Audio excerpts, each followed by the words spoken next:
Lifetime validity naman at libreng ID ng mga persons with disabilities o PWDs isinusulong sa Senado. RH28 Raymond Adpaas, ibalita mo yan, Raymond.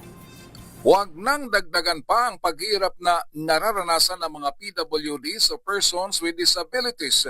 Ito ang panawagan ni Senator Mark Villar kasunod ng kanyang inihay na Senate Bill No. 2134 na naglalayong gawing libre at may lifetime validity ang mga PWD identification cards para sa mga kwalipikadong may permanenteng kapansanan.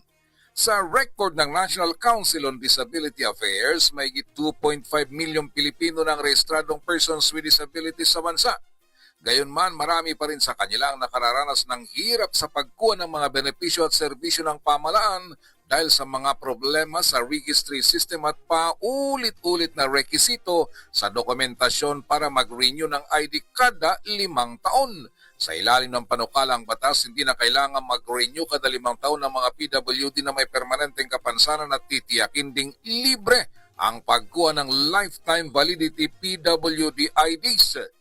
Nakasaad din ng permanenteng kapansanan ay kailangang sertipikado ng Municipal o City Health Office at beripikado ng Local Social Welfare and Development Office.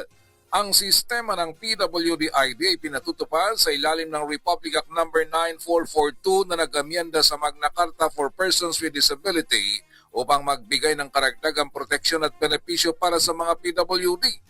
Ang PWD ID ang patunay upang makakuha sila ng mga benepisyong ipinagkakalob ng batas tulad ng diskwento sa pagbili ng gamot, transportasyon, pangunahing bilihin at iba pang serbisyo. Ito si RH28 Raymond Adpaas para sa DZRH, una sa Pilipinas, una sa Pilipino.